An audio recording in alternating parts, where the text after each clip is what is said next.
नेत्रं सदयधवलहासं विठ्ठलं चिन्तयामि। रामाय रामभद्राय रामचन्द्राय वेदसे रघुनाथाय नाथाय सीताय पते नमः। सेवे लागी सेवा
जगद्गुरु तुकोबरायांच्या अभंग संवेदीतील परब्रह्म परमात्मा भगवान पांडुरंगाची भाव संवाद करणारा, एका अर्थाला आपल्या सेवेचं त्रैविध्य सांगणारा, परंपरेमध्ये अत्यंत प्रसिद्ध आणि प्रासादिक अभंग मुद्दाम विवेचनाला मी निवडला।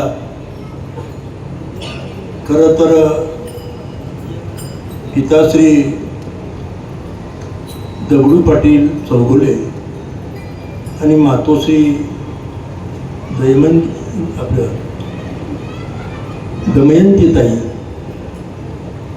यांच्या सहस्रदर्शन धर्मसोहळ्याच्या निमित्तानं त्याही बरोबर या धाराशिव नगरीमध्ये त्यांनी जी वास्तू निर्माण केली त्या वास्तूचा उत्सर्गविधी व्हावा, ज्याला आपण वास्तुशांत म्हणतो, त्याचं धर्मशास्त्री विवेचन काल आपण सविस्तरपणे ऐकलेला आहे।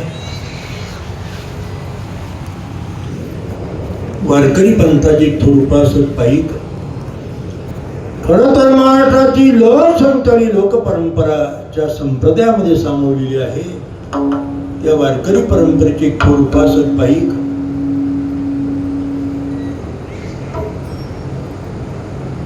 खरं तर या विभागाचे थोर विधिज्ञ हरिभक्तीपरायणमचे गजाननजी चौगुले, त्याही बरोबर त्यांच्या धर्मपत्नी विद्यावाचस्पती प्राध्यापिका ताईसाहेब आणि संपूर्ण चौघडी परिवार,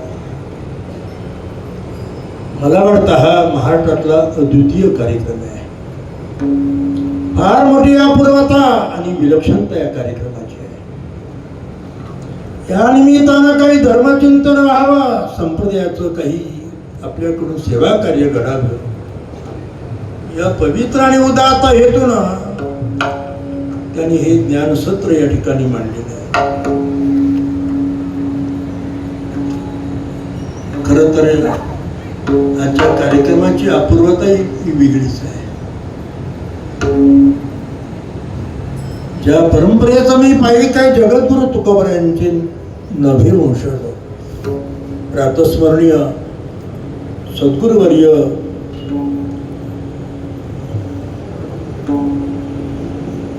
सोपान काका महाराज दिहोकर की जे परंपरेनं तुकोबा यांच्या नंतर नवहे अनुवंशज आहे, त्यांचा कृपाशीर्वाद प्रातस्मरणीय त्यांचे सुपुत्र आणि दिहोकर फडाचे ज्येष्ठ अधिकारी गुरुवर्य अण्णा म्हणजे बापूसाहेब महाराज त्यांच्या अधिपत्याखाली आणि संत साहित्याचे अभ्यासक आणि सध्या महाराष्ट्रामध्ये तरुणांचं युवा पिढीचं एक स्फूर्तिस्थान जगद्गुरु तुकोबा यांचे 10व्या वंशात 11वे वंशात श्री गुरु हरिभक्तीपरायणचे कान्होबाराय महाराज यांच्या नियोजनातून हा उत्सव या ठिकाणी संपन्न होतोय.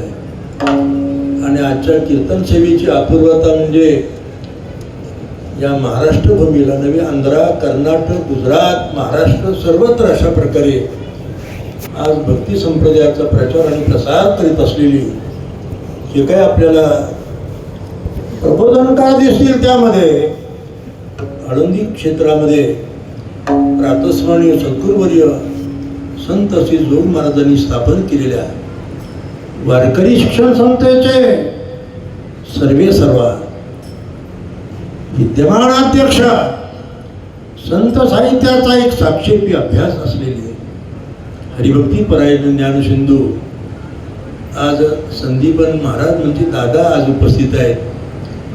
म्हणजे खऱ्या अर्थानं आपली सर्वांचीच परीक्षा आहे, लक्षात ठेवा. कारण संस्थेमध्ये ते प्रशासन, व्यवस्थापन आणि विद्यार्थ्यांचं अनेक वर्ष परीक्षणाचंही काम बघतात का त्यांची सेवा या ठिकाणी संपन्न झाली. तुकारामांनी देवापुढे असा संकल्प केला आहे, कारण हा जो उत्सव आहे तो आपल्या मातृपितृ चरणाचा सहस्रचंद्र दर्शन सोहळा आहे. महर्षी शौनिकांनी वयोवस्था नावाचं शांती प्रकरण मांडलंय धर्मशास्त्रात. आयुष्याच्या 50व्या वर्षी एक विशिष्ट प्रकारची वैदिक शांती होते, त्याला वैष्णवी शांती म्हणतात. वयाच्या 60व्या वर्षी शांती होते, त्याला उग्ररथ शांती म्हणतात. वयाच्या 65व्या वर्षी शांती होते, त्याला भीमरथी शांती म्हणतात. वयाच्या 75व्या वर्षी धर्मशास्त्रामध्ये एक शांती कर्म सांगितलंय, त्याला ऐंद्री शांती म्हणतात. अमृतमळ छाला त्या शांतीचं विधान करावं लागतं. त्यानंतर 80व्या वर्षी शांती होते.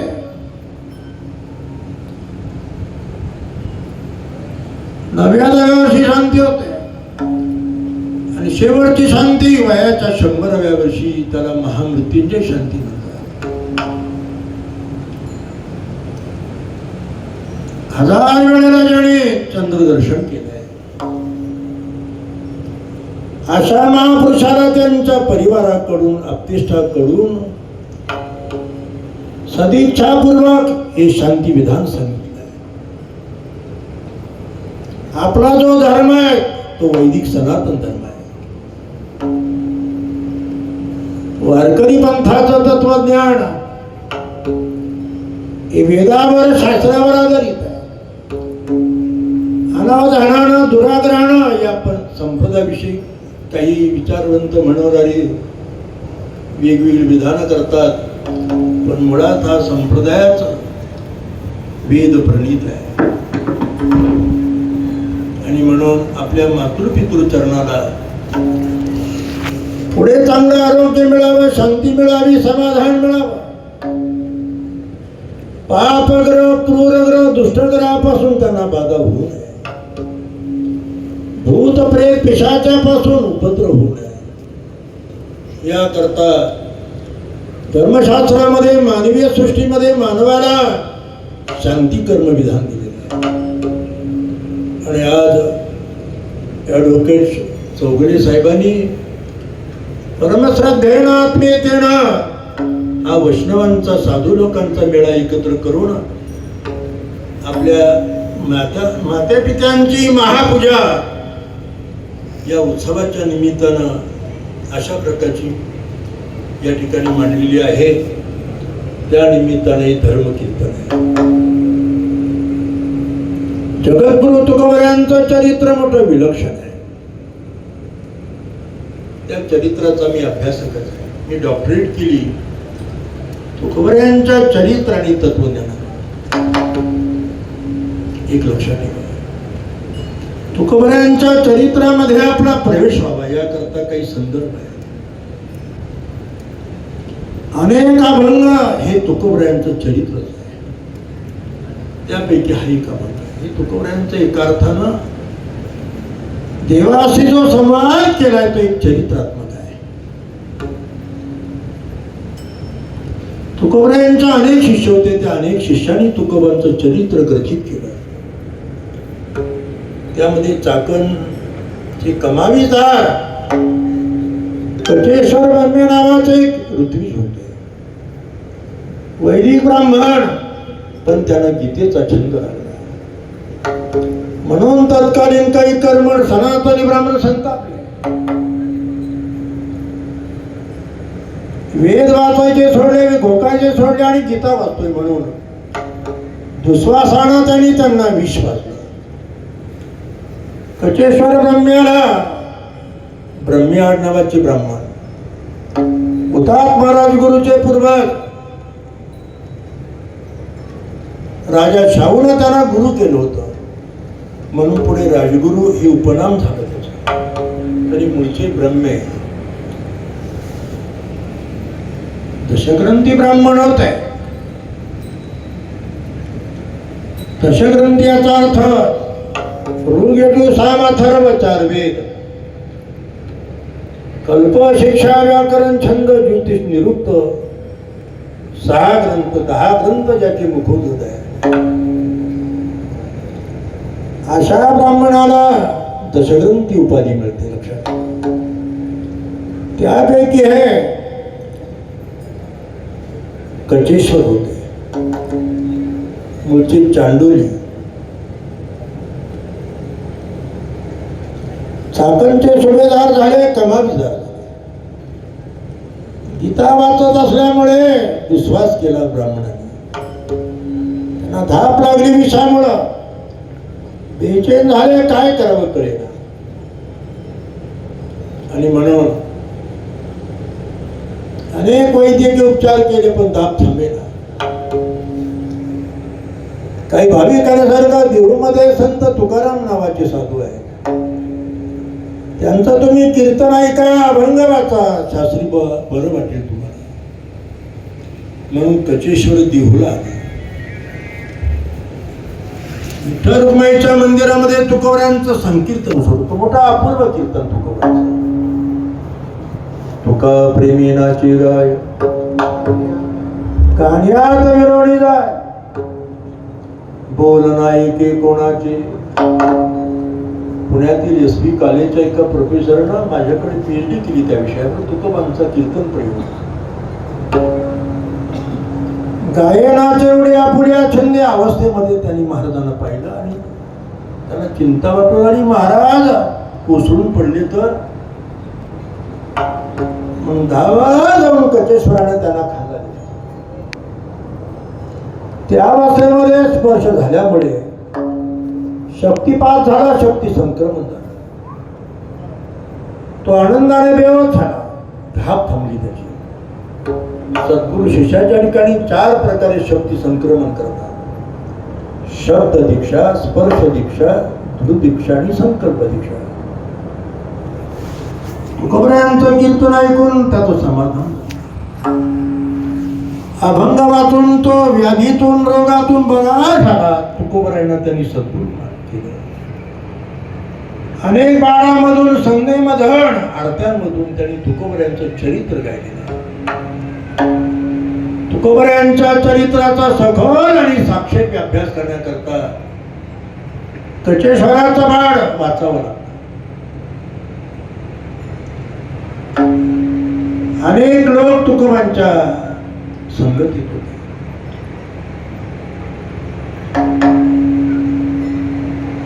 दुसऱ्या चरित्रकार संत बहिणाबाई महाराज शिवूरकर.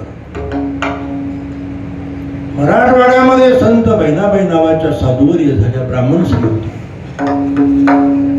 स्वप्नामध्ये तुकोबऱ्यांचं दर्शन झालं, नामदीक्षा झाली. प्रत्यक्ष त्यांनी सेवा घडावी, कीर्तन ऐकावं म्हणून रत्नाकर पाठक नावाचा ऋत्विज ब्राह्मण त्यांना बरोबर घेऊन, पतीला बरोबर घेऊन त्या देहूत आल्या. अंबाजी गोसावी देहूगावचे ग्राम जोशी होते. त्यांच्या घरी आपलं बिराड ठेवलं. रोज तुकोबांचं कीर्तन ऐकायला देऊळ वाड्यात जायच्या. विठ्ठल रखुमाईच्या पुढे तुकोबऱ्यांचं कीर्तन असायचं. आनंद उडीत बसून संत बहिणाबाई तुकोबांचं कीर्तन ऐकायच्या. लक्षात ठेवा, त्यांनी तुकोबऱ्यांना सद्गुरू केलं. ही घटना मंबाजी गोसाव्याला कळली. संतापला. बहिणाबाईचा बिराड त्यांनी रस्त्यावर फेकला. फरफट झाला. चावडीवर आणलं बहिणाबाईला. बहिणा, काय केलं तू? एका कुंड्याला तुकारामानं गुरु केलं का? ब्राह्मणाने इतर वर्णाच्या लोकांना गुरु करावं का? बहिणा, हा केवढा अपराध आहे, केवढा अनर्थ आहे. आजवा तद्वा बोलू लागला. बहिणाबाईने हात जोडले. शास्त्रीबा, असं बोलू नका. तुकाराम महाराज सामान्य नाही. तुकोबा केवळ पांडुरंग,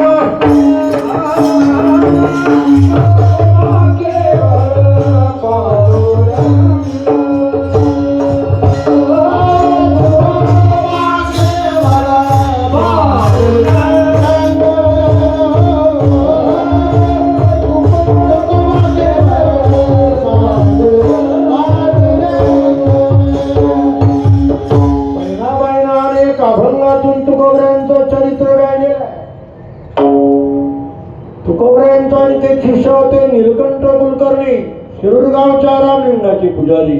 पुढे संत निळोबाराय रूपाने ते प्रसिद्धीला आले.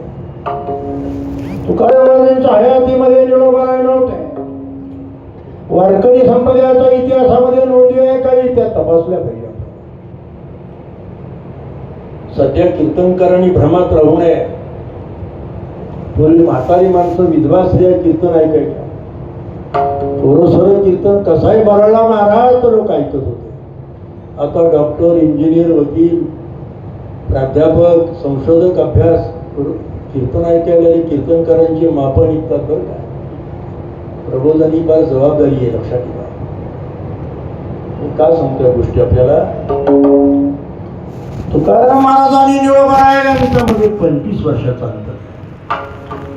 शिरूर जिल्हा पुणे या ठिकाणी रामलिंग देवस्थान, तिथले ते पूजाधिकारी होते. तीर्थयात्रेच्या निमित्तानं तुकोबऱ्यांचे कनिष्ठ पुत्र तपोनिधी नारायण महाराज आणि त्यांची भेट झाली. त्यांच्या अवखानंदातून त्यांनी तुकोबऱ्यांची अपूर्व कीर्ती ऐकली. मानवदीय घेऊन तुकानी धामा गेले. उत्कंठा लागल्याचे सद्गुरू मिळाले पाहिजे म्हणून त्यांच्या बरोबर ते देऊळ आले.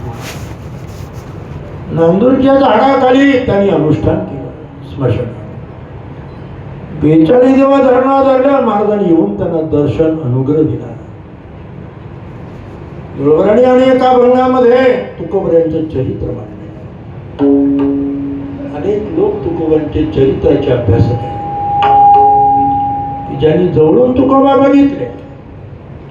त्यामध्ये चाकणजवळ एक कडूस आहे. त्या कडूचे गंगाराम पंत मगाळ, वाघोलीचे रामेश्वर भट्ट, चिखलीचे मल्हार पंत कुलकर्णी, आबाजी पंत कुलकर्णी, कोंडो पंत लोगरे, देहोचे ग्रामदोषी महाजी पंत हे त्या काळातले दशग्रंथी ब्राह्मण तुकोबांची ध्रुपदी होते टाळकरी, नावजी माळी, शुभा कासार, सोनबा ठाकर, माझी गाडे, कानोबाराय, गबरशेठ माळी, संताजी महाराज जगनाळे,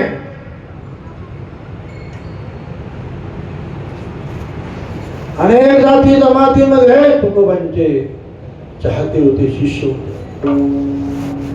सर्वांबरोबर तुकोबा भजन कीर्तन करत, पण या भजन कीर्तनाची फार अपूर्वता. वैष्णव संगती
चरित्राचा आणि तुकोबऱ्यांचा अनुबंध आहे.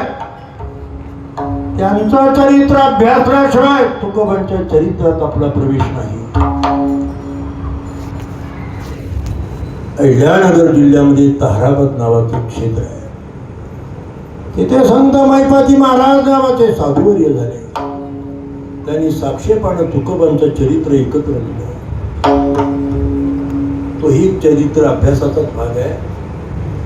शेवटचा टप्पा तुकोबांचे पंत होते संत गोपाळ महाराज नावाचे.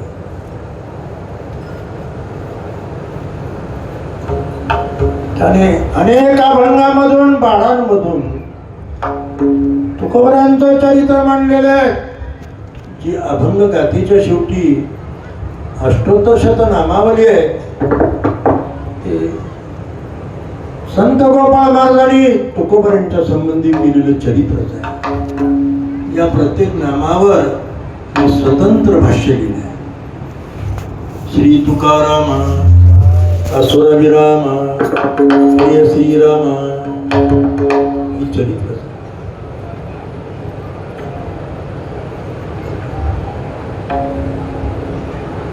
या सर्व चरित्राचे संदर्भ डोळ्यापुढे ठेवून मी आजच्या अभंगाचं निरूपण करतो.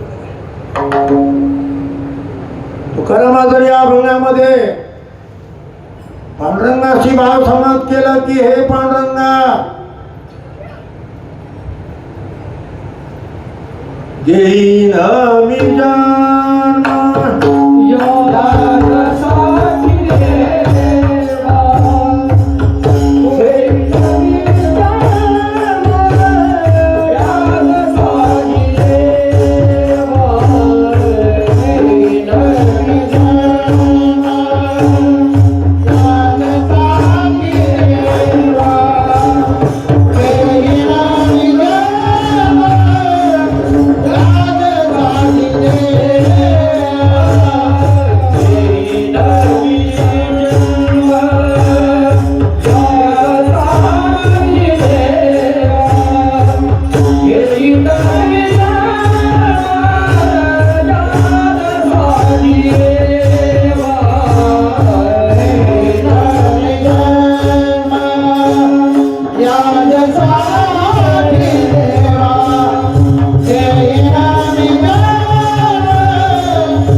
कष्टदायक आहे, क्लेशदायक आहे, दुःखदायक आहे. आणि मनुष्य जन्म हा दुर्लभ जन्म आहे. याची जाणीव तुकोबांना होती. कारण तुकोबऱ्यांचा धर्मशास्त्राचा अभ्यास सखोल होता, साक्षेपी होता. तुकोबऱ्यांच्या अभ्यासाच्या व्याप्तीबद्दल कल्पनाच करत नाही. पाहिली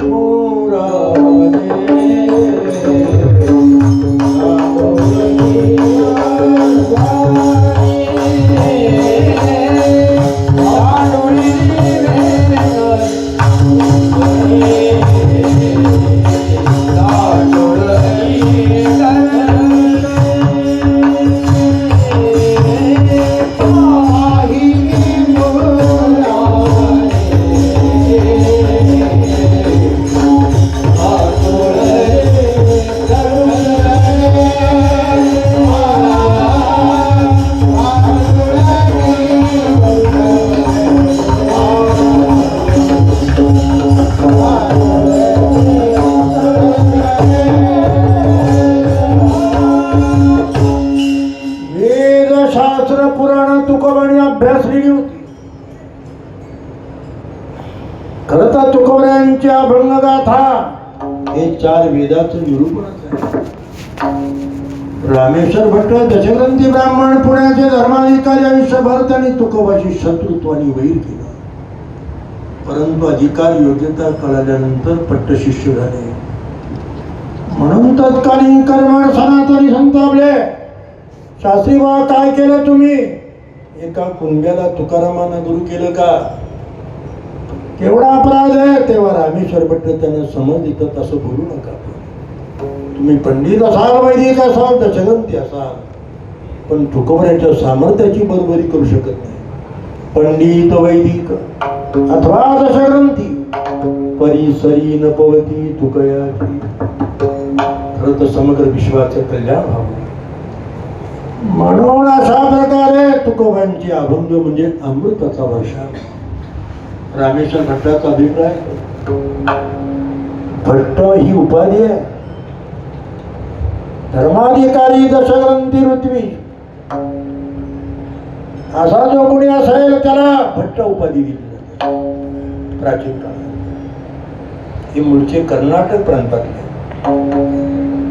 पुण्याचे धर्माधिकारी झाले. त्यांचे उद्गार आहे, अमृताची वाणी वरुषरा शुद्धो.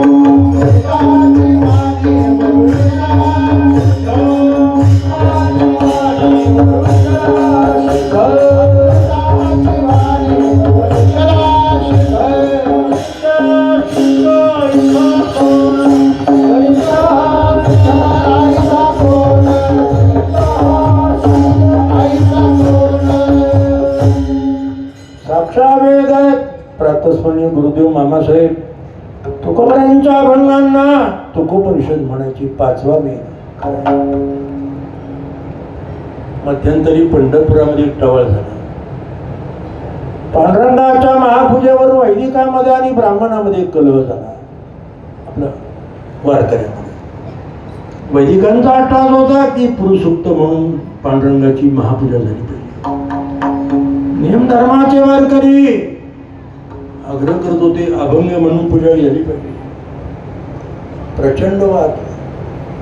तेव्हा मी पुणे युनिव्हर्सिटीमध्ये चेअरवर होतो. मंदिर समितीचे अध्यक्ष ॲडव्होकेट शशिकांत पागे यांनी युनिव्हर्सिटीत मला पत्र पाठवलं. आम्ही काय केलं पाहिजे? ब्राह्मणाचं ऐकावं का वारकऱ्याचं? म्हणून मी त्यांना 40 पानाचं पत्र दिलं. पुरुषोक्ताचे 16 मंत्र लिहून काढले, त्याचे अर्थ लिहिले आणि त्या अर्थाची संप्रेषण ज्या अभंगात आली ते अभंग लिहिले आणि शेवटचं पान भरून पाठवलं. मंत्र म्हणावा, अभंग म्हणा, प्रभाव सारखा आहे. म्हणून आज पांडुरंगाची महापूजा होताना मंत्रही म्हटले जातात आणि भजनही चालतात. हरिदास भजनही करतात, वारकरी भजनही करतात. तुकोबऱ्यांच्या अभंगाचं हे सत्व तत्व आहे. खरं तर ज्या काळामध्ये तुकोबऱ्यांचा अवतार झाला तो काळ फार विलक्षण होता. घोकणारा नाळ तर कळत नव्हता आणि इतरांना अधिकार नव्हता.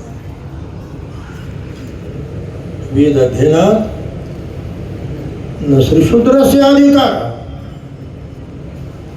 अशा पतीच्या काळामध्ये वारकरी पंत पुढे आला. तुकोबऱ्यांच्या अवताराची मूळ पार्श्वभूमी आहे वेदाचे गौहर नातळे पाठव वेदाचे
पाठक जे घोकणारे होते त्यांना अर्थ कळत होता.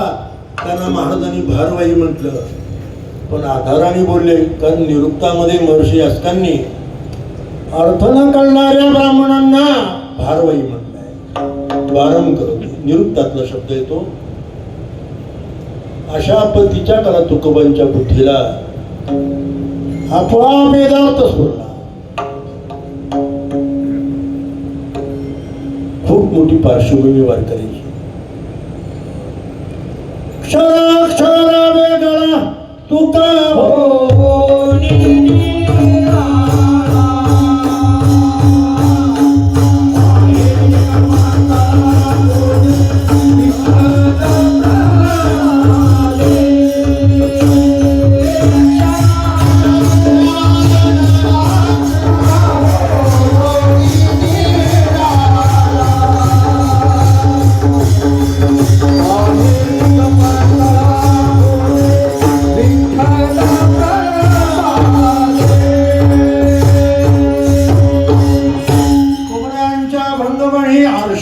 ऋषीची भाषा आहे. आता तुम्ही काही ऋषी पाहिले नाही. कुंभपर्वात सिंहस्थ मिळत ऋषी येतात 200 वर्षाची 250 वर्षाची 300. माझ्या मोबाईलमध्ये त्यांची चित्रीकरण. आता आम्हाला प्रत्येक कुंभामध्ये छावण्या लावावे लागतात, टेंट लावावे लागतात. वारकरी पंत हा काही कुंभात नव्हता. साधू संप्रदायात 52 द्वार आहेत. वारकऱ्यांकरता स्वतंत्र द्वार 1000 वर्षापूर्वी प्रदान झालेली आहे. संत नामदेव महाराजांच्या नावाला. त्याचे आचार्य होते संत ज्ञानेश्वर महाराज. पण ते रिक्त राहिलं प्रधानी गोष्ट. ठीक आहे,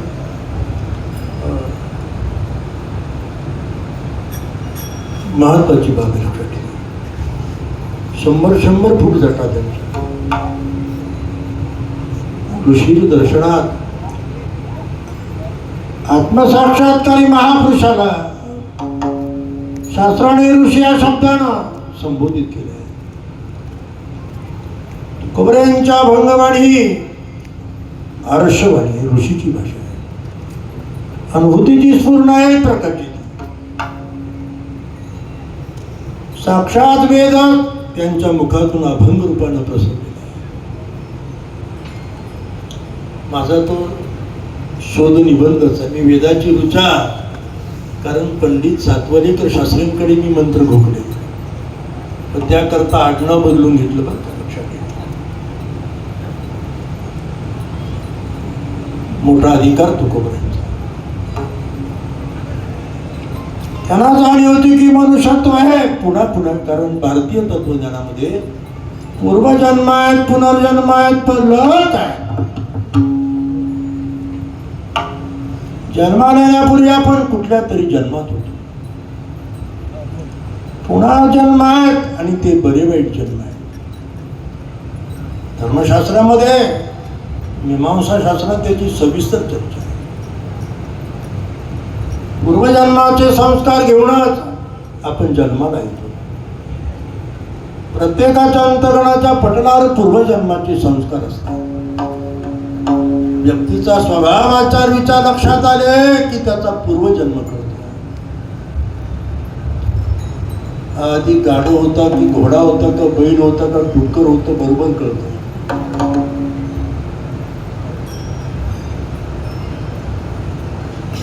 मध्यंतरी मराठवाड्यात जालन्याजवळच्या खेड्यात कीर्तन होतं.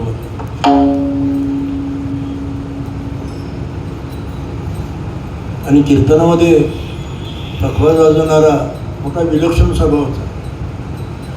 माझं निरूपण सुरू झालं की तो गाढ झोपून जायचा, घोरायला लागायचा. प्रमाण म्हणलं की बरोबर वाजवायचा. मला मोठं विचित्र वाटायचं की हा उभ्या उभ्या झोपतोच कसा. मधून मधून त्याला असं प्रॉम्प्टिंग करायचं, पण त्याचं घोरणं झोप काही थांबेना. मग माझ्या लक्षात आलं अनुमान. कारण मी विद्यार्थ्यांना विद्यापीठामध्ये मानसशास्त्र शिकवलं, मला माहिती. मला म्हटलं भाऊ तू मागच्या जन्मात घोडा होता. कारण घोडा उभ्या उभ्या झोपतो नाही का. भोगे कळो इति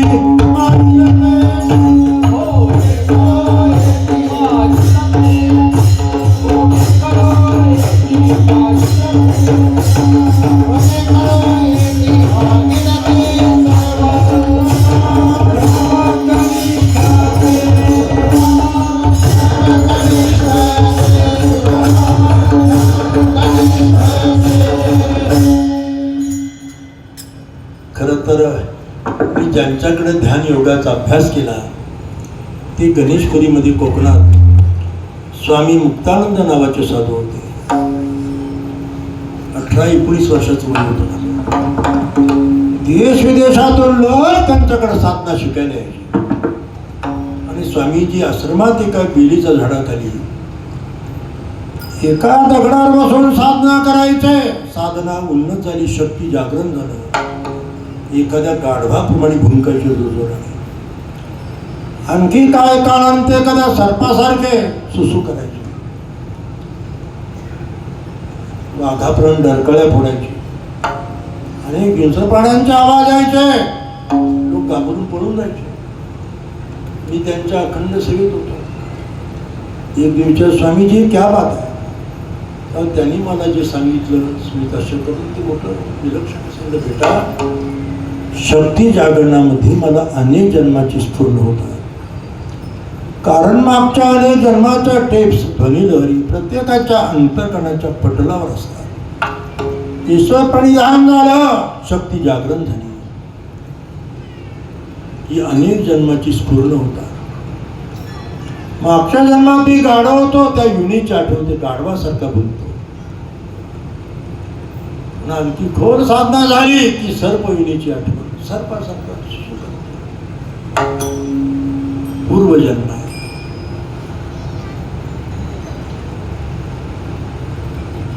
पुनर्जन्म आहेत. आणि पुनर्जन्माचा सिद्धांत असा आहे की मनुष्य मेला म्हणजे पुन्हा मनुष्य होतो. हे म्हणणं लबाडीच आहे. होणार नाही असं नाही, होईलच हा नियम नाही. कंती ते न करा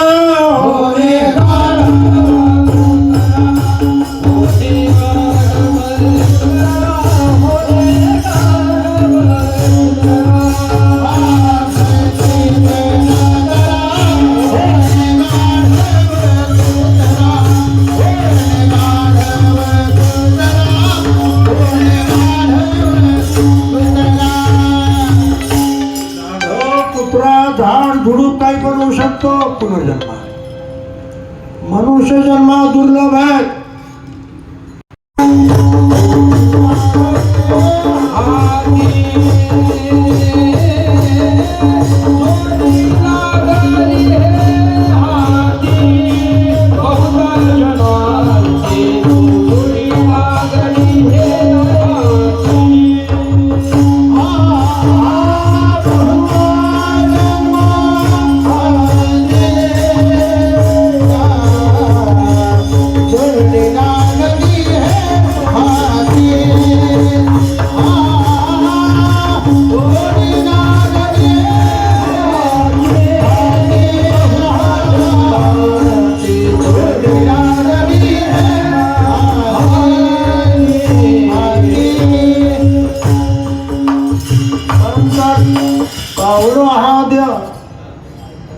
काकत आली नाही, टाळीत कावळा सापडवा तसा देह मिळालेला आहे. याचा अर्थ मनुष्यत्व दुर्लभ आहे. आता इथे परिव्राजकाचार्य श्री श्री स्वामी उद्योग चालू येतो, पण हा फक्त हजामतीचा धंदा आहे. हजामत केली की पुन्हा पुन्हा पुन्हा करावी लागते. आपल्या पूर्वजांना सद्गती मिळण्याकरता अवधूती कर्मात सर्वोत्तम मार्ग जर कोणता असेल तर एकच आहे. तरावया जना ते भागवत, तरावया जना ते भागवत, तरावया जना ते भागवत, तरावया जना ते भागवत,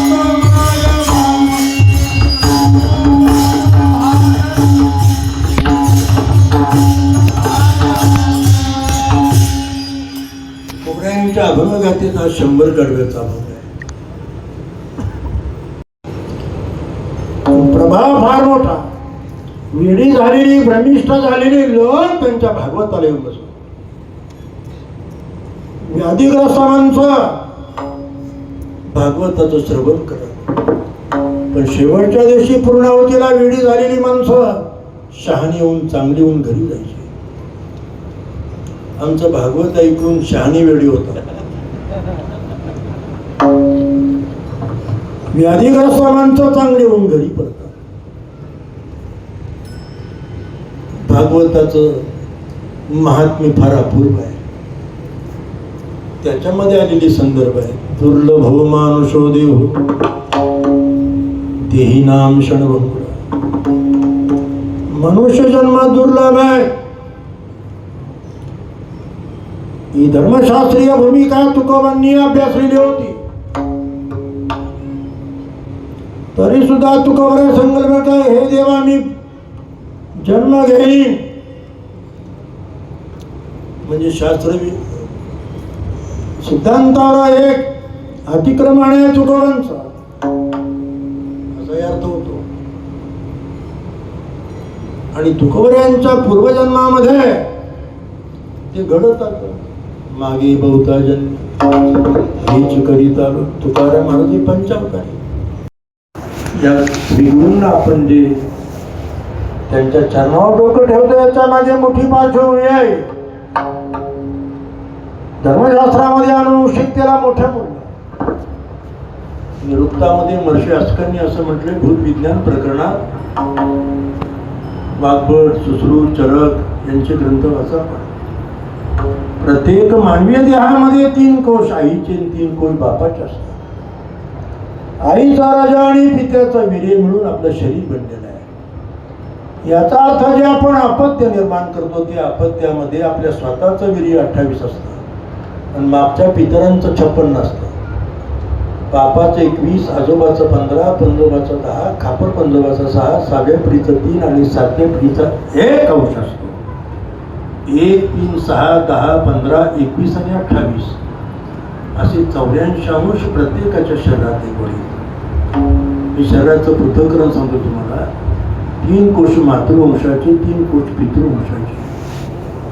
म्हणून 5व्या 6व्या पिढीतला आजार पुढच्या पिढीत येतो.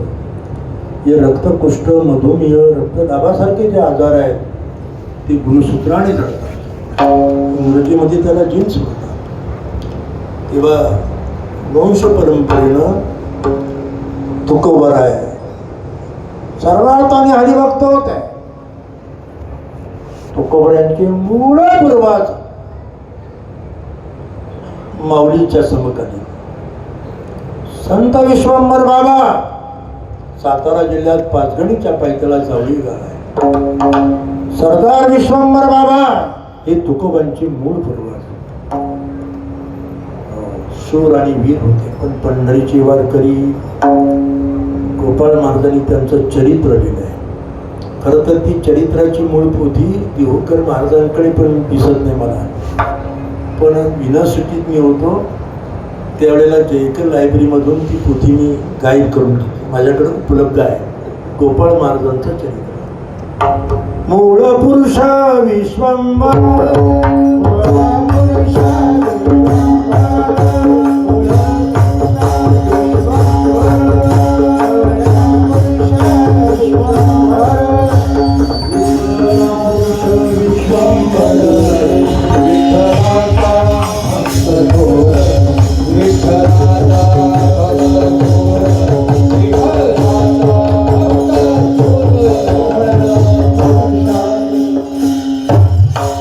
बाबासाहेब बाबांना देहू परगणा मिळाला. जावळीवरून विश्वंभर बाबा देहूला आले.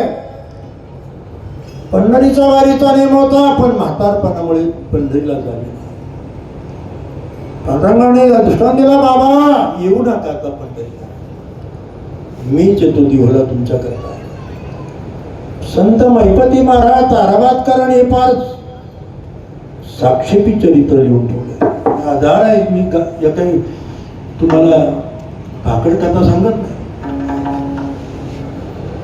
आंब्याच्या वनात आलोय. आंब्याचं वन म्हणजे विश्वंभर बाबांचं जहागीरदारी असेल. तुळशी बुका सुगंध जरस आहे जमीन खोदा, तिथं मी तुम्हाला सापडेल. बाबांनी भाविकांना बरोबर घेतलं ना आंब्याच्या वनात आले. तुळशी बुका सुगंध दरवत होता, जमीन खोदली, स्वयंभू विठ्ठल रुक्माईच्या मूर्ती मिळाल्या. त्या मूर्ती घेऊन बाबा घरी आले आणि आपल्या नांदत्या वाड्यात त्या मूर्तीची स्थापना केली. सध्या देहूमध्ये जे विठ्ठल रुक्माईचं मंदिर आहे तो संत विश्वंभर बाबांचा नांदता वाडा. महाराष्ट्रामध्ये पहिलं विठ्ठल रुक्माईचं मंदिर उभारलं गेलं असेल तर ते देहू गावचं आहे. लक्षात ठेवा. पंढरपुरामध्ये जरी विठ्ठल रुक्माई मंदिर असलं पण विठ्ठल मंदिर स्वतंत्र आहे, रुक्माईचं मंदिर स्वतंत्र आहे. संयुक्तरित्या विठ्ठल रुक्माई स्वयंभू रूपामध्ये देहूमध्ये स्थापन झाल्या. आळंदी क्षेत्र हे माऊलीमुळे पुढे प्रसिद्धीला, पण ते मंदिर तुकारामाजांनी बांधलेलं आहे. उड्यावती समाधी 200 वर्ष अज्ञात होते. नाथ महाराजांनी संशोधन करून समाधी बाहेर काढली. घोड्यावरती तुकोबांनी येऊन त्या समाधीवर घुमुट बांधला, शिखर बांधलं. इतिहास नाकारता येणार नाही तुम्हाला. आता तो माझा विषय नाही. तो मला एवढं सांगायचं आहे, आळंदी आहेच पण धन्य देहू गाव पुण्यभूमी.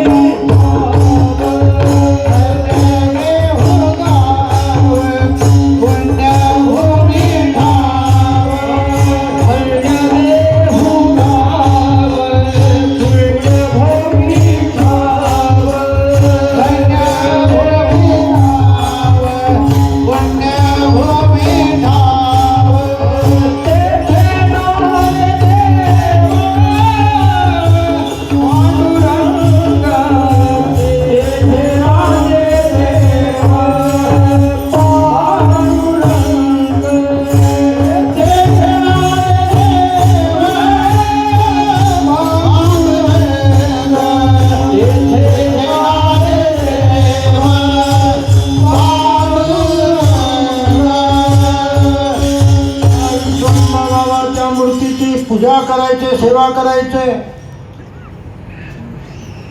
बाबांचे 2 पुत्र होते, हरी आणि मुकुंद नावाचे. शूर आणि वीर असल्यामुळे त्यांनी देवगिरीचे राजे कृष्णराय यांच्या पदरी सरसेनापती झाले. सेवा सोडून आम्हालाही त्यांच्या बरोबर जावं लागलं. बोलोबा बोलोबाचे तुकोबा वंश परंपरा दासमी अंकित. आणि मग तुकाराम महाराज आज श्री गुरु बापूसाहेब महाराजांची, श्री गुरु माऊली महाराजांची 10वी पिढी. माझे सद्गुरू प्रातस्मरणीय काका नव्हे की जे या चौगुले घराण्यांचे वंश परंपरेने गुरु आहेत. लक्षात ठेवा. हे कुटुंब जगद्गुरु तुकोबरायांची वांशिक ज्ञानभक्तीच्या परंपरेतलं अनुग्रहित दीक्षा झालेलं कुटुंब आहे. याला फार महत्वाचं आहे. देहूकर फड म्हणजे सिंहाची पिढी आहे ती. पुढे बोलत नाही मी तुमच्याशी जास्त. वंश परंपरा दासमी अंकित तुकोबरायांपर्यंत. तरी सुद्धा म्हणता हे देवा मी जन्म घेईन, जन्मांतरे कष्ट आहे ना.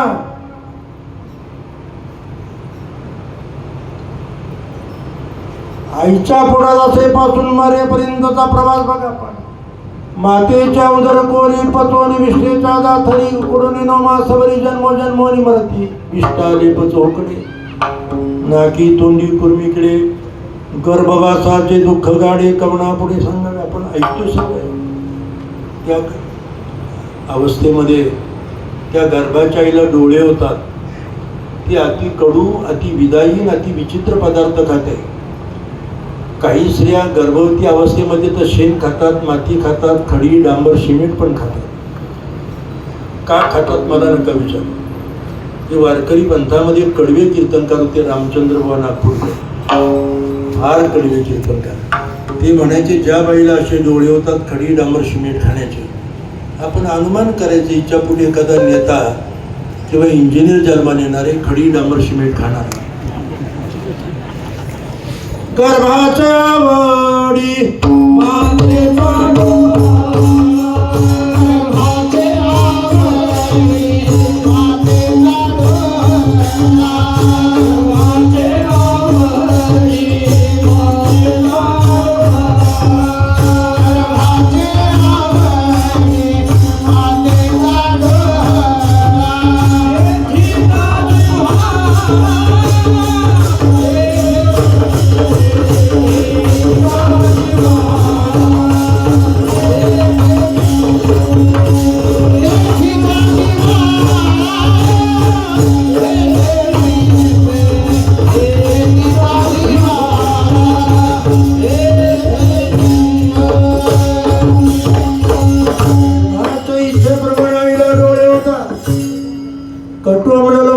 गर्भावतीचे प्रति डोळे त्वची विनंग फोळे तेने डोळे अति दुःखी. दुःख आहे, प्रसूती दुःख आहे, प्रसूतीकाला दुःख आहे. बालपण तर फार चमत्कारी. बाळ भुकीनं रडत असेल आईला भ्रम होतो, पोटातच दुखतं, औषध पाजते.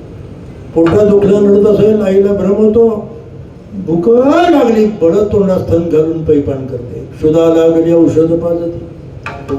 उदर दुखता देती सनबळे. तारुण्य पण ते विचित्रच आहे. तारुण्यपणी विषयता. आता म्हातारपणाची मी काही चर्चा करत नाही. अंगम गलितम फलितम मुंडम दशनमीनम जातम तुंडम. मृत्यू तर भयानक आहे. अथापासून इथपर्यंतचा प्रवास तुकोबांना माहीत होता. तुकोबांनी देवा पुढे हे विदित केलेलं आहे. काय सांगू गर्भीच्या या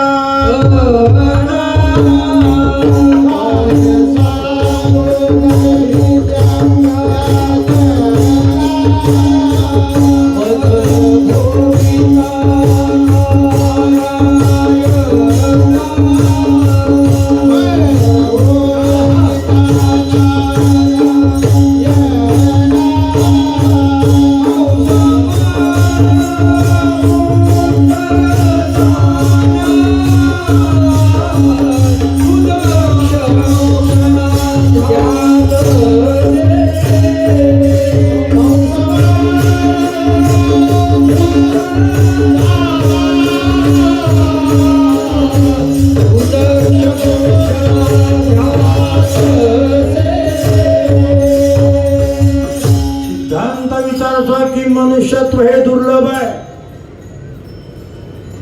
जन्मांतर हे कष्टदायक आहे. याची तत्वता परिपूर्ण जाणीव होती तुकोबरांना. कारण तुकोबरा हे सर्वज्ञ होते, प्राज्ञ होते. तरी सुद्धा घेईन मी जन्म. प्रभू असू लागले. देवा आमच्या जन्मांतराची तुम्ही का चिंता करता. मुनी मुक्त झाले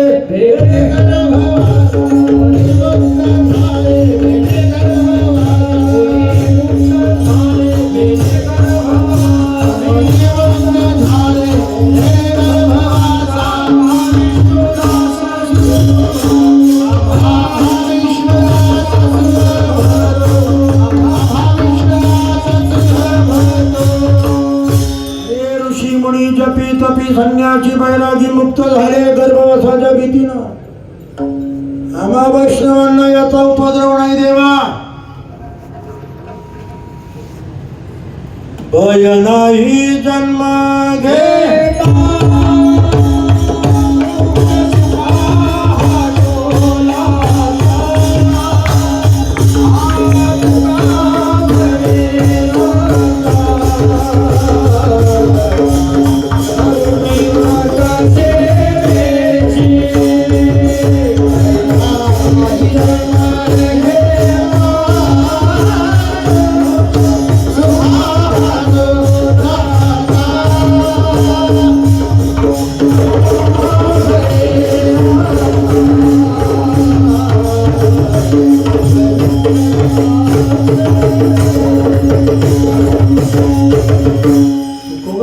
देवा मला जन्मांतराची भीती नाही. आता दोन्ही पखवाजे डायमंड आहेत, महाराष्ट्रातले ख्यात कीर्त आहेत. आता त्यांचं मी काय वर्णन करणार. आता ते असल्यामुळे एखादी शास्त्रीय चाल म्हटली पाहिजे नाही का, कारण इथे फडकरीन शास्त्री म्हणणारी दोन्ही एकत्र केलेत साहेबांनी. मागच्या पिढीत गायनाचार्य माधोबा सुकाळे आणि मृदंग महर्षी बाबुराव गुरुजी डवरे यांच्या घरी यायचे. त्याने अनेक ठेवणी मला शिकवले, पण मला नाही म्हणता आल्या त्या. तेव्हा काळजी करू नका आमची. तुका म्हणे गर्व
सांगितलं पाहिजे मला. अभंग एक काव्यबंध आहे. मी माझ्या थिसिसमध्ये त्याचं विश्लेषण मांडलं आहे. तुकोबरायांची प्रतिभा ही महाकाव्याची आहे आणि महाकाव्याची सर्व लक्षणं तुकोबांच्या गाथीत अभंगात आलेली आहे. मध्यंतरी महाराष्ट्र शासनाने मराठी भाषेला अभिजात दर्जा मिळाला म्हणून साहित्यिकांना बोलवलं अभिनंदन करण्याकरता. आता संत साहित्यात माझाही नंबर असल्यामुळे मलाही बोलवलं. मुख्यमंत्र्यांनी मी स्पष्ट सांगितलं, मराठी भाषेला जो अभिजात ज्ञान भाषेचा दर्जा मिळाला तो तुमच्या कथा कादंबऱ्यामुळे नव्हे, ललित दलित लोकसाहित्यामुळे नाही, तुकोबांची गाथा आणि माऊलीची ज्ञानेश्वरी. अभंग एक काव्यबंध आहे आणि काव्यबंध असल्यामुळे नियमाप्रमाणे अभंगाला अवयव आहे. आणि कारण अभंग समितीचे मूळ जनक संत नामदेव महाराज आहे. त्यांनी अभंग काव्याबद्दल काही महत्त्वाच्या सूचना केल्या. अभंग कशा पद्धतीनं मांडले जातात, त्याचे उदग्राह, मेलापरू, अभोग, अंतरा, ध्रुवपद या अभंगांचे अवयव असतात. तेन, पद, पाठ, विरुद्ध, ताल, स्वर अभंगांचे धातू असतात. त्याचे तालावर्तन, वाक्यावर्तन, समांतर न्यास, अर्थाव्यक्ती, आंदोलन तत्व यावर सर्व चाली अवलंबून आहे. चाल म्हणताना अभंग चरणाच्या कोणत्या अक्षरावर पखवाजाने आणि टाळाने आघात करायचा याचा नियम ठरलेला आहे. म्हणून प्रातस्मरणी सद्गुरू बनकर स्वामी महाराजांनी ज्या वारकरी चाली निबद्ध केल्या याच्या मागे पार्श्वभूमी आहे. पण आता नाविलाज आहे, काही भक्ती संगीत, नाट्यसंगीत, सिनेमा संगीत कीर्तनात एवढ्यावर थांबत नाही. आता महाराज लोक डफड्यावरची गाणी म्हणायला नुसता ढाचाच बदलले आमचा.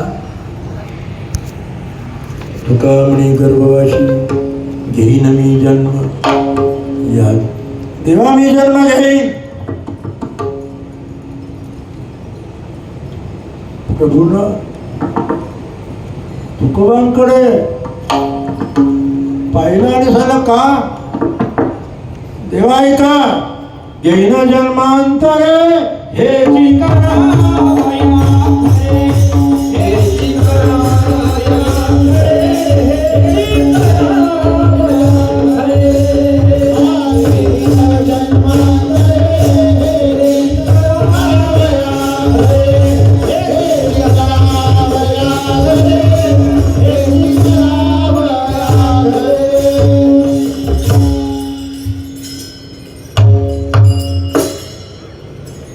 एकच निमित्त आहे देवा तुझी चरण सेवा साधा.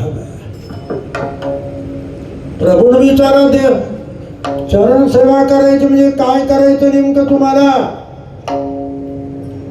महाराजांनी स्पष्ट केलं, हरिनाम कीर्तन संताचे पूजन, हरिनाम कीर्तन संताचे पूजन,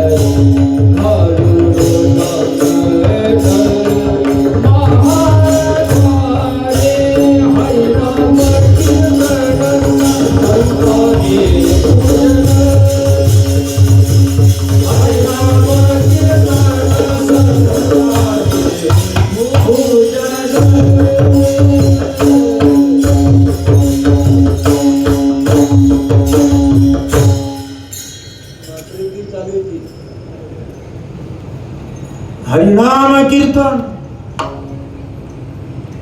सेवा. खरं तर भजन कीर्तन ही सेवा आहे. कालकालपर्यंत महाराज लोक त्याला सेवाच म्हणायचे. भज सेवायम, भज भजती धातू आहे. तू सर कीर्तन सेवा आहे. कीर्तन म्हणजे टिवल्या बावल्या गमती जमती म्हणजे कीर्तन थोडंच आहे. हे परंपरेचं विडंबन आहे. प्रातस्मरणी गुरुदेव मामासाहेब म्हणायचे, वारकऱ्याचं कीर्तन ब्रेन टॉनिक जिथे होती. लोक आदिव्याधीनं ग्रस्त आहे. आधी म्हणजे मानसिक आजार, व्याधी म्हणजे शारीरिक आजार. शारीरिक आजार जाण्याकरता डॉक्टर वैद्य हॉस्पिटल आहेत, परंतु मानसिक आजार जाण्याकरता ही कीर्तन आहे. आणि बहुतांशी लोक हे मनानं बुद्धीनं आजारी आहेत. आधुनिक भाषेत त्यांना व्हायबल म्हणतात. विचलित आहे. ही प्रबोधन परंपरा मानवी जीवनाला उन्नत करणारी, लक्षात घ्या. संस्कार आणि संस्कृती म्हणजे कीर्तन. मध्यंतरी देवेंद्र फडणवीसांनी, मुख्यमंत्र्यांनी शपथविधी समारंभाकरता आम्हाला बोलवलं. एरवी राजनीतीपासून आम्ही तटस्थ राहतो, पण गेलो. शपथ घेतल्या घेतल्या काही संत मंडळी करता स्वतंत्र मंच बनवला होता. धावत पडत आले. आता मी द्वाराचार्य असल्यामुळे पहिल्याच रंगीत बसवलं होतं मला. आल्या माझ्या हात झाले, महाराज काय केलं पाहिजे? मी स्पष्ट सांगितलं, भिताडांपेक्षा छाताडाला महत्व द्या. सारा महाराष्ट्र शांत आहे. जाती जमातीमध्ये कलह लागले, व्यभिचार आणि भ्रष्टाचार थैमान घालतोय. आज महाराष्ट्र राज्यात आरोग्य संघटनेचे निष्कर्ष आहेत, 3.5% तरुण रक्ताने बाधित आहेत आणि भ्रष्टाचाराच्या बाबतीत महाराष्ट्र अव्वल आहे. त्यात धाराशिव काही मागं नाही. अवघड काम आहे सध्या. स्वराज्याला प्रेरणा देताना तुकोबांनी राजांना सांगितलं, राजे स्वराज्य म्हणजे विस्तार नाही, कारण राजा छत्रपती शिवाजी महाराज, जगद्गुरु तुकाराम महाराज आणि स्वराज्य अनुबंध आहे. तुकोबऱ्यांचा राष्ट्रधर्म ही स्वराज्याची मूळ संकल्पना आहे आणि राजा छत्रपतीवर जो प्रभाव आहे तो संत तुकोबांचाच प्रभाव आहे. इतराबद्दल आम्हाला दुस्वास नाही, पण तुकारामाचा नाव वगळून स्वराज्य आणि छत्रपतीचं चरित्र कसं शक्य आहे? राजे, स्वराज्य याचा अर्थ एवढाच आहे, परद्रव्य परनारी.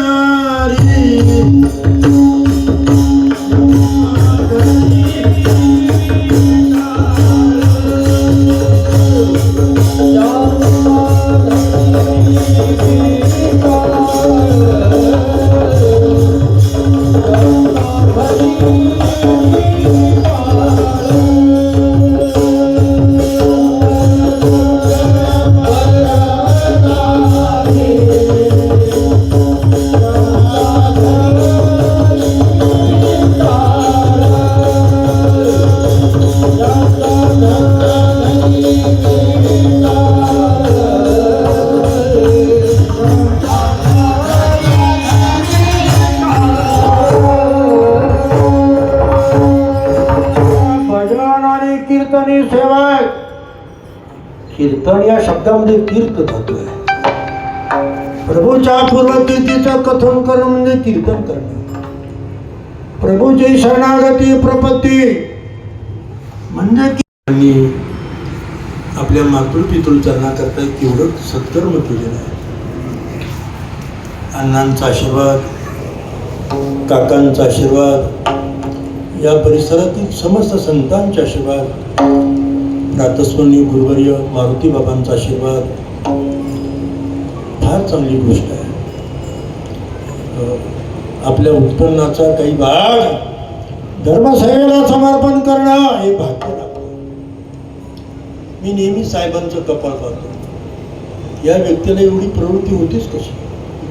ऋषिकेशला दान, आळंदीला दान, देहूला दान, जिथे जिथे गरज आहे तिथे तिथे दान. सोपं काम आहे, जरा महत्वाची बाब आहे. पुणे विद्यापीठात माझ्याकडे फ्रान्स देशातली मुलगी डॉक्टरेट करत होती. जेसिका तिचं नाव.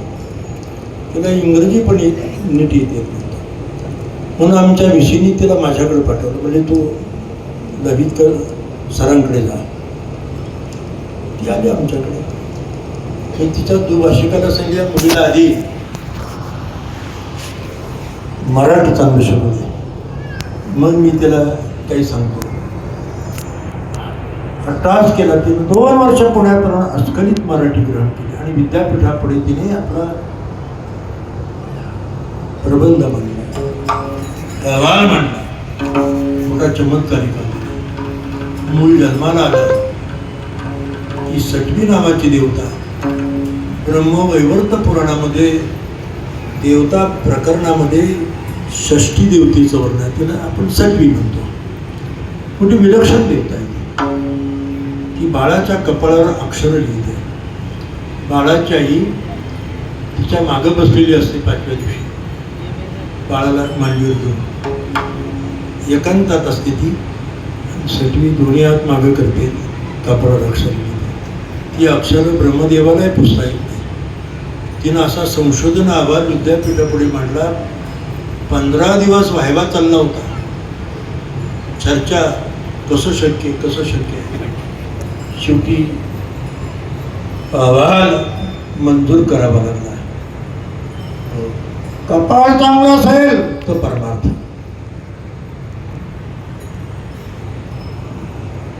करंटे कपाळ ज्याचे नाम नैवाचे, दान जे घडतं ते पूर्व पुण्य. जन्मांतर सहस्रे तपो ध्यान समाधी नराणाम क्षीण पापानाम कृष्ण भक्ती प्रजायते. आपल्या उत्पन्नाचा भाग आता काही महाराष्ट्रात टाटा बिर्ला कमी आहेत का? त्या डोक्यात चौगुले साहेबांकडे काही द्रव्य म्हणून, अरे नाही, प्रवृत्ती लागते, पूर्वजांची पुण्याई लागते सत्कर्म करायला. तसं घडत नाही आहे. जरा मुसलमान ख्रिश्चन लोकांचा आदर्श घ्या, जैनांचा आदर्श घ्या. मुसलमान आपल्या उत्पन्नाचा 6वा भाग मजिदी जमा करतो. ख्रिश्चन आपल्या उत्पन्नाचा 7वा भाग चर्चेसला देतो. जैन आपल्या उत्पन्नाचा 10वा भाग स्थानकात जमा करतो. आणि आम्ही सप्ताह घोटाळे करतो. अरे सारा महाराष्ट्र बदनाम झालाय ना, वारकरी पंथ बदनाम केलाय.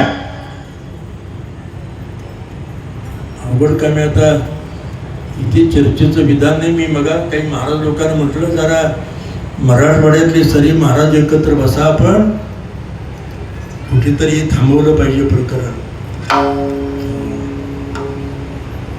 माऊली तुकोबांचे आपण वंशज. व्यभिचार, भ्रष्टाचार अंतकरणातून समोर गेला पाहिजे. पण आता दुर्दैव आहे. मध्यंतरी एका भाविकानं मला विचारलं, म्हणजे महाराज यंदा संक्रांत कुणावर बसलेली हो? मी म्हणलं, बाबा लोकांवर आणि नेत्यांवर.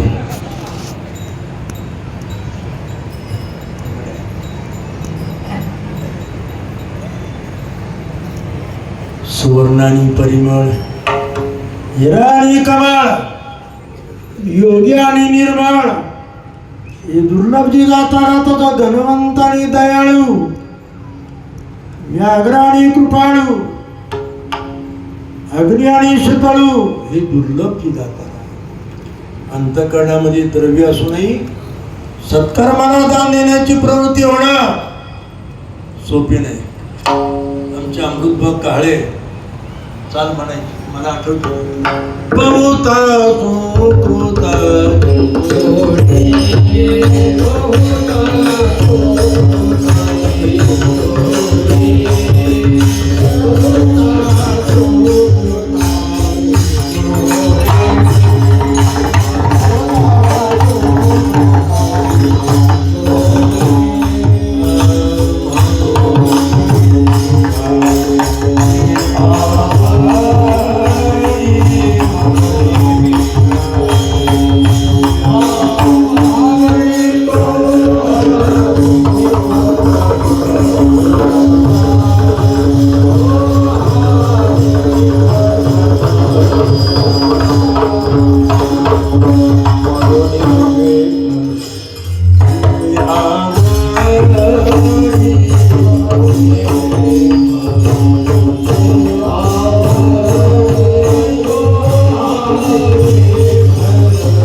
त्याकरता मी पुन्हा जन्म घेईन देवा.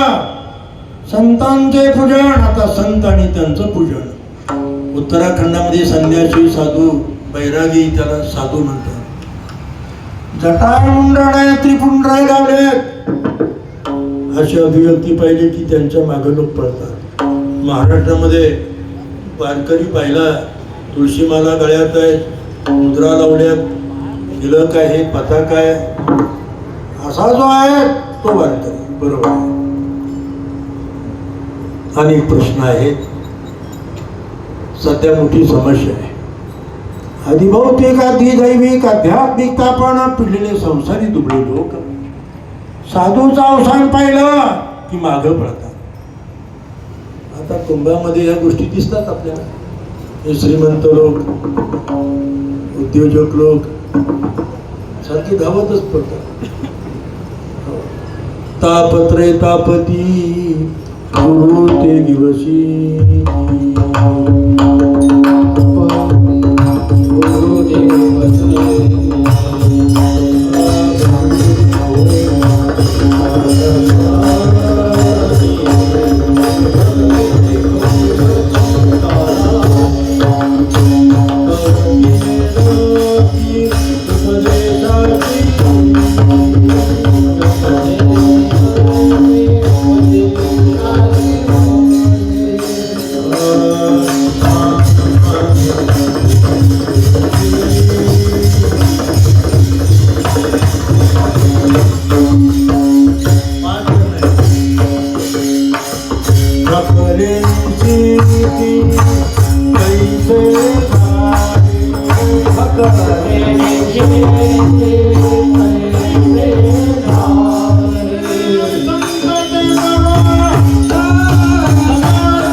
नुसती पेरावाची नको. पेराव आवश्यक आहे, अंतर्बाह्य लक्षणामध्ये पेरा महत्वाचा आहे, पण नुसता पेरा नको, अंतरंगही प्रभावी पाहिजे. कारण नाही प्रतिज्ञा मात्रेन वसुसिद्धी किंतु लक्षण प्रमाणाभ्याम वसुसिद्धी. तर्कसंग्रहाचा सांगतो लक्षण प्रमाणाने वसुसिद्ध होत आहे. वस्तूचं साधनाचं नाम लक्षण, असाधारण धर्मही लक्षण. मग साधूचं लक्षण काय नेमकं? 1965 साली प्रातस्मरणी गुरुदेव मामांचं मी माधवबागला कीर्तन ऐकलं. फार कळत होतं असं काही भाग नाही, पण त्यांचं वाक्य आज मला आठवलं. ते म्हणायचे साधू संत हा बाजारात मिळत नाही वस्तू. त्या गेरू बाजारात मिळतो, कापड बाजारात मिळतं, तुळशी माला, रुद्राक्ष माला बाजारात मिळतात. संत पण बाजारात मिळत नाही. नाही संत पण मिळत आहे.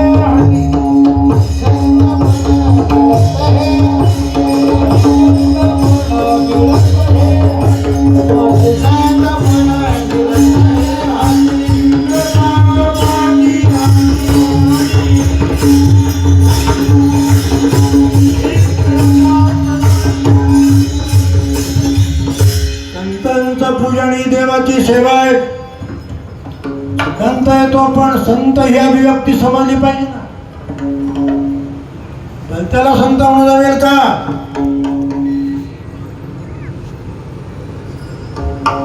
काय सर्प खातो अन्न, काय ध्यान बकाचे, काही उंदीर नाही जावी, रात्र लावी गाढव. तुका म्हणे सुसर जळी, कावडी काढणाती. कावळे तीर्थ स्नान करतात, गाढवांगाला राख लावतात, तन्नीच्या विवरात उंदीर राहतात. सर्पांना खात नाही, केवढा त्याग दिसतो नाही. पण अंतरीची बुद्धी खोटी, भरली पोटी वाईट. साधुत्व सिद्ध होण्याकरता बाह्य लक्षणाबरोबर अंतर लक्षण पाहिजे. मग जगद्गुरु तुकोबारांच्या समोर कोणते संत होते? मग त्यांची श्रेय नामावली आहे. तिथून वारकरी पंथ आहे. वारकरी संप्रदायासारखा प्रभावी संप्रदाय काल महाराजांनी सांगितलं. मी ऐकलं ते सर्व बारकाईनं. फार कालचं कीर्तन म्हणजे वन्स मोर नाही का. मूळ तत्व सांगितले आपल्याला. वास्तू का करायची, कशा करता करायची, धर्म कसा आहे, काय कसं आहे, एक लक्षात ठेवलं पाहिजे आपण. संत संत संत तो सब कला दे. कठीण संत का पंथ, काम क्रोध को जीते नहीं संत नहीं हो जग. अवघड काम आहे. मग संत कोण? निवृत्ती संत हा सोपान.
पूजन म्हणजे काय नेमकं?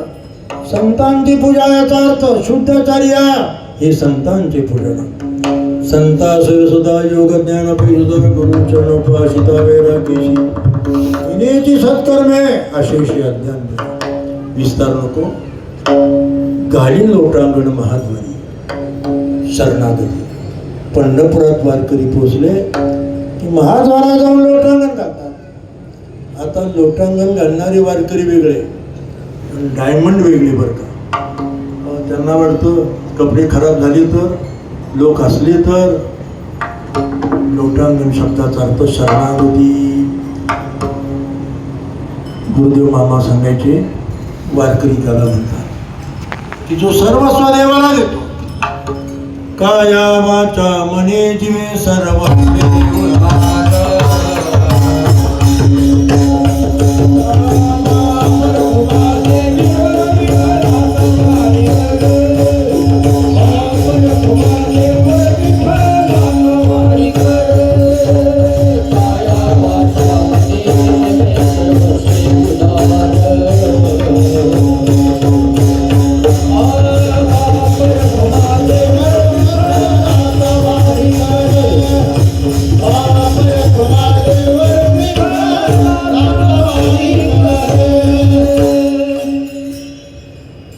शब्द वारीकर.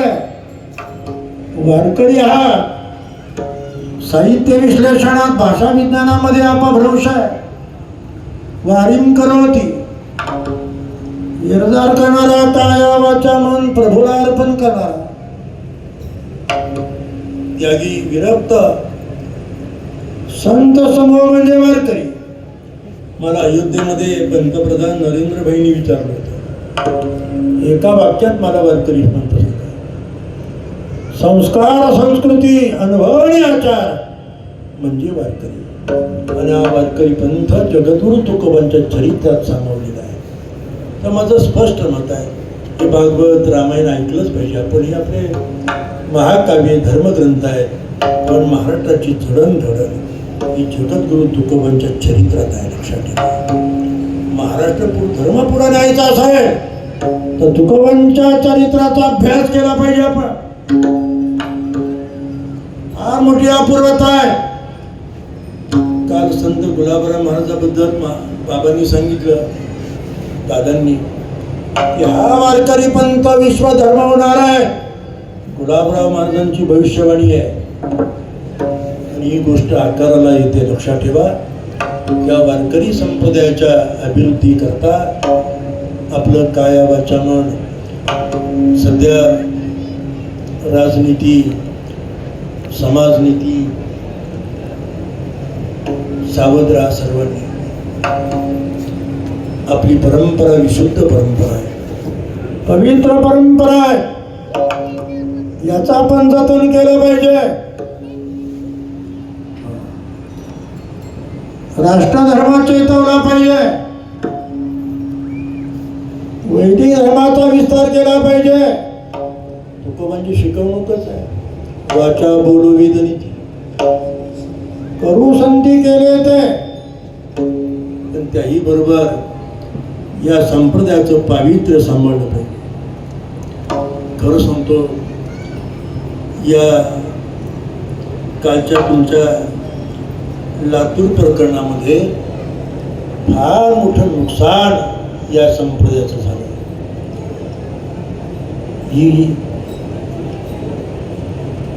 हे जे गालबोट लागले आपल्या परंपरेला, मोठं लांछन आहे, लक्षात ठेवा. भविष्यामध्ये अशा घटना घडू नये एवढी काळजी आपण घ्या. आम्ही पण आमच्या आयुष्यात खूप सप्ताह केले, खूप कार्य. आता दादांना कल्पना आहे सगळ्या बाबतीत. आता त्यावेळेचे आमचे प्रवक्ते प्रातस्मरण सद्गुरू धुंडा महाराज, कंडारकर महाराज, रामदास बा मनसूर, दादा,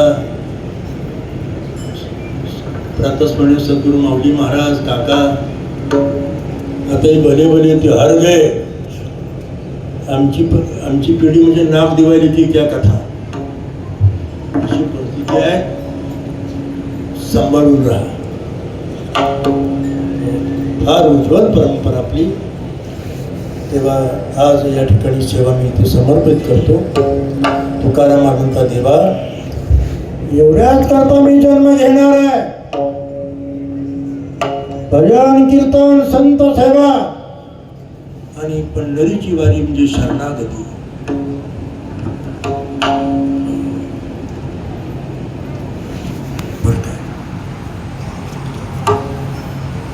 घेईन मी जन्म यासाठी देवा.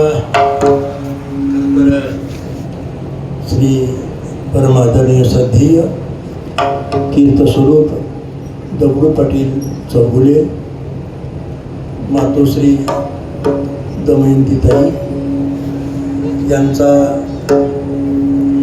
सहस्रचंद्र दर्शन सोहळा, वैदिक प्रक्रिया आहे. ऐंद्रिय नावाची शांती इथे त्यावेळेला,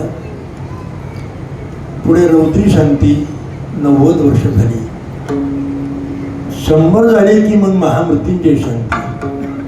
आरोग्य लाभावं आपल्या आयुष्यामध्ये काही, कारण आपला सृष्टीवर प्रभाव आहे. ग्रह तारे नक्षत्र यांचे प्रभाव आहेत, आपल्या पितरांचे प्रभाव आहेत, कुलदेवतेचे प्रभाव आहेत. त्या प्रभावामुळे आपलं आरोग्य, आपलं ऐश्वर, आपलं चारित्र्य याच्यावर मोठे प्रभाव आहेत.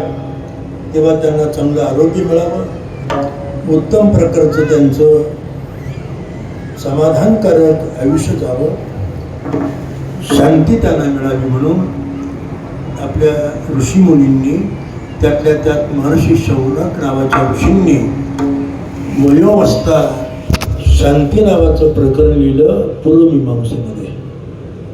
आणि त्या पूर्वमीमांसेप्रमाणे त्यांचं हे या ठिकाणी फार महत्त्वाचं असं साहेबांनी केलेलं काम आहे. त्यांच्या धर्मपत्नी, नुसते साहेब नका म्हणून, साहेबांना खरा जो म्हणजे 50% ताईंचा पण सहभाग आहे, पती पत्नींचा.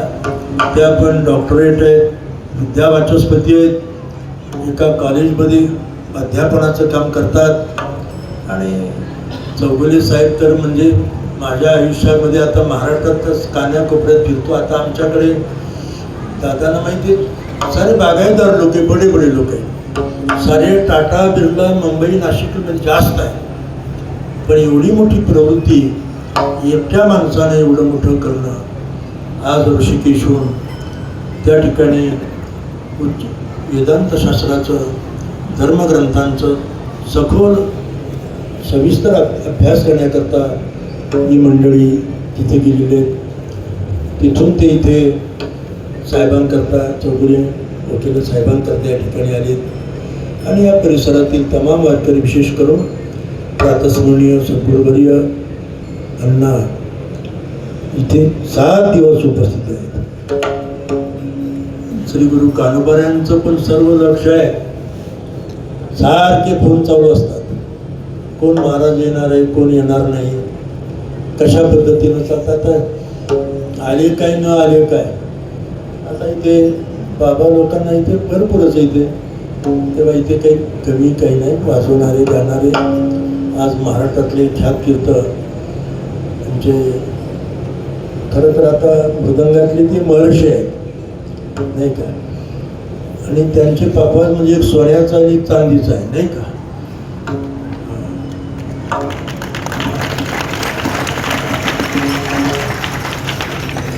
भाऊ या ठिकाणी आहेत आणि आता पुण्याचं भूषण आणि एकनाथजी महाराजांचे खरे शिष्य नाही त्यांचे, विसरून गेले गुरुला. बेसिक शिक्षण त्यांच्याकडे केलं त्यांनी. आता पुढे मग सुरेश तळवलकर काय, केशव महाराज काय, आणखी पुढे पुढे शिकले असतात, चांगली गोष्ट आहे. पण स्मरण ठेवलं पाहिजे. आज इथे संन्यस्त महात्मे, विरागी महात्मे बैरागी आहेत. विशेष करून आमचे प्रातस्मरणीय गुरुवर्य तुकाराम भाऊ उपस्थित आहेत. तुकाराम भाऊ म्हणजे आमचे वंशमोर आहेत. साधू वारकऱ्यांचा समन्वय महर्षी म्हणजे तुकाराम भाऊ आहे आणि सर्व मंडळी या ठिकाणी आहेत. विशेष करून जगद्गुरु तुकोबऱ्यांचे निष्ठावंत भक्त, आता पावनधाम म्हणजे प्रतिदेहूच बनवले त्यांनी. हरिभक्तीपरायण परमार्दने श्रद्धेय बोराडे शास्त्री महाराज, सर्वच मंडळी. आता मला काही सर्वांचा परिचय नाही. अभंगाचा पूर्वार्ध उत्तरार्ध मी एकच केला बरं का. तुम्हाला अजूनही विठोबा रुक्माई नाही. मग पुढे माऊलीचं भजन, तुकाराम तुकाराम भजन मानपत. ज्या वेळेला बसायचं कधी आम्ही फक्त 5 मिनिट द्या. सांगा, चाल सांगा. विठोबा